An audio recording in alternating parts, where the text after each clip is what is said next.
pour un entrepreneur qui a une idée, ok, qui a un projet bien précis et qui veut investir dans ce projet-là, mais n'a pas les fonds nécessaires qu'il faut. Alors, quelle serait la méthode à suivre? La banque ne lui prêtera pas, à moins que ce soit dans le cas où il a une partie et il voudrait que la banque le lui complète. Okay. Ça, c'est faisable.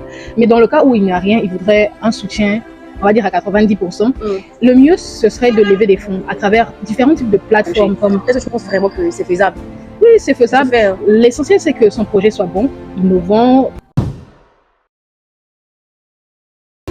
60 secondes pour comprendre comment l'investissement bat l'épargne. Alors, bienvenue à toi sur ce podcast. Ici, on vous parle aujourd'hui de business, on vous parle de motivation et on vous parle particulièrement de finances. J'ai eu l'immense plaisir de recevoir Reza sur mon plateau qui va nous parler de l'épargne, qui va nous parler d'investissement, qui va nous parler de finances en général. Et donc, Reza, bonjour et bienvenue à vous. Je suis connue sous le nom de Reza Léon, étudiante en business administration. Ok, et donc Reza, c'est une étudiante qui étudie les finances. Elle a vraiment les notions qu'il faut sur les finances. Et donc aujourd'hui, elle va nous apprendre sur les finances. Et donc j'avais quelques questions pour elle. C'est pourquoi on apprend ensemble l'investissement, les finances, l'argent et tout ce qui va avec.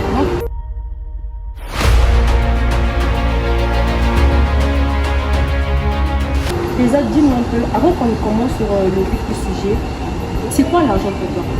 L'argent, c'est tout ce qui peut être considéré comme atout en capital, qui peut être gardé, conservé ou échangé sous forme de capital de valeur. Alors, Lisa, dis-nous un peu sur les finances, quelle est la différence entre l'investissement et l'épargne? Parce que ce sont des mots qu'on entend très souvent et donc on aimerait quand même comprendre c'est quoi l'investissement et c'est quoi l'épargne. Ok, on va dire en termes de français, ce sont deux termes qui peuvent sembler pareils. Mais ce n'est pas la même chose. Épargner, c'est comme conserver son argent et puis peut-être pour des raisons personnelles parce qu'on est trop dépensier. On se dit bon, on va épargner pour éviter de dépenser cet argent. Investir par contre, c'est épargner mais en attendant que ce qu'on épargne prenne de la valeur. C'est-à-dire, je peux prendre un exemple concret. Tu investis 10 000 dans l'achat d'une part d'entreprise. Seulement avec le temps, ça ne sera plus 10 000 que tu viendras retirer. Ça peut être 15 000, ça peut être 20 000.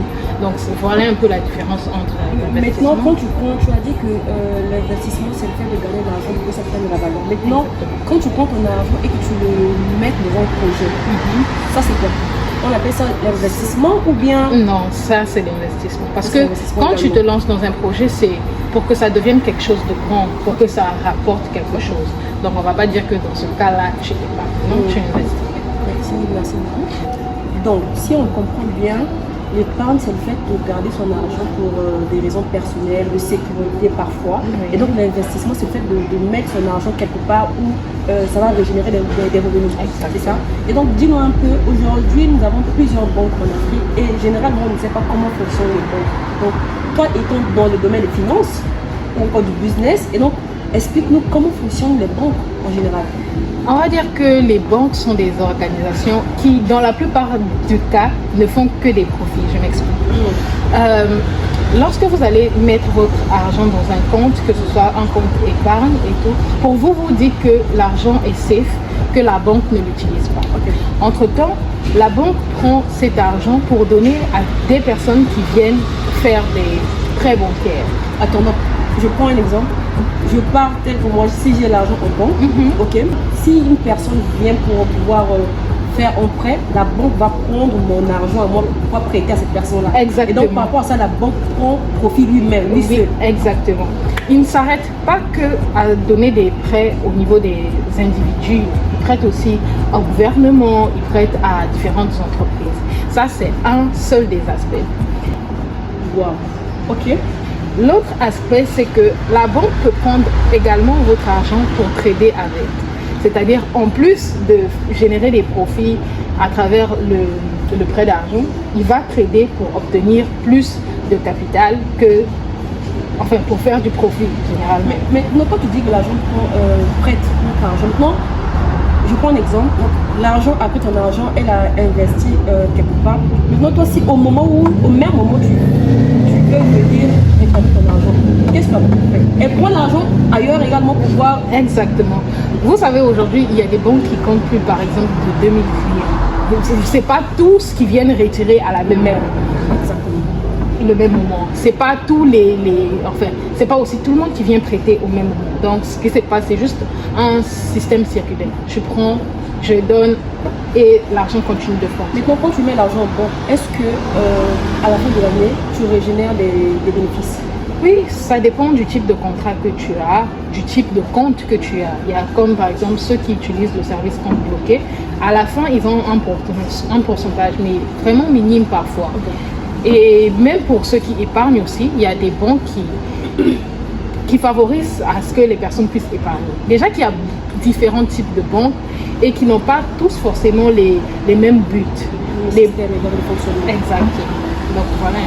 Et en parlant des banques, et moi j'ai tellement entendu parler de la bourse, ok? Et j'aimerais savoir quel est ton avis, qu'est-ce que tu penses de la bourse? C'est quoi la bourse pour les personnes qui ne connaissent pas?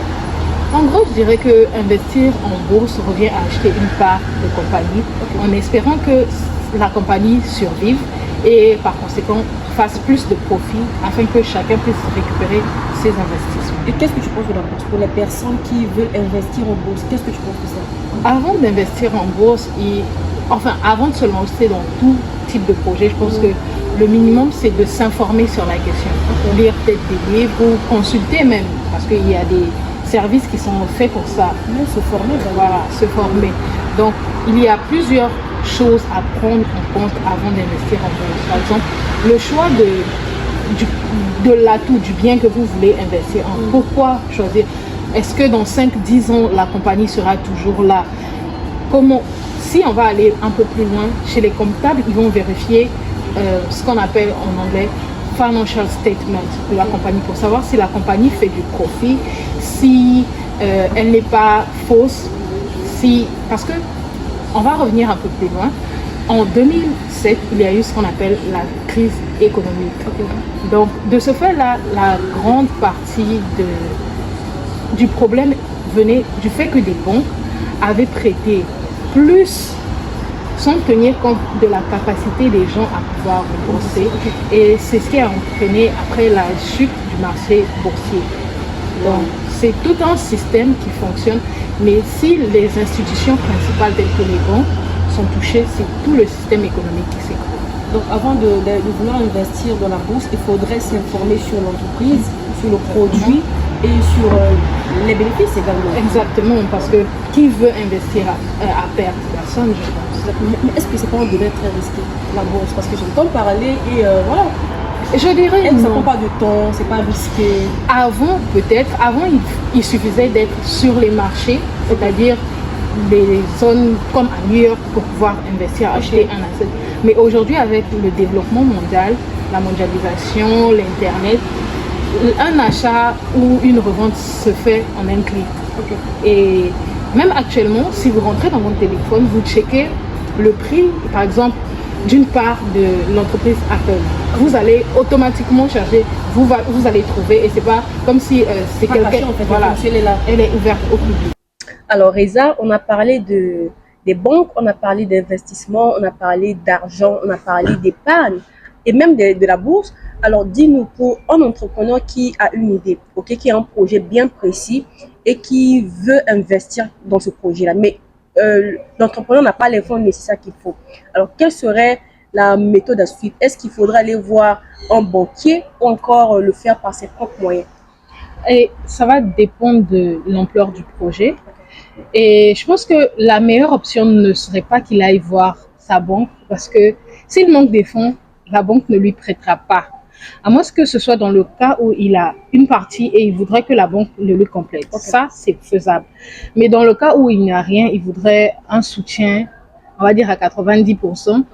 Le mieux, ce serait de lever des fonds à travers différents types de plateformes comme crowdfunding, Indigo, et je pense qu'il y a même d'autres plateformes spécialisées dans ça en Afrique pour l'aider à mener à bien ce projet. Est-ce que tu penses vraiment que c'est faisable?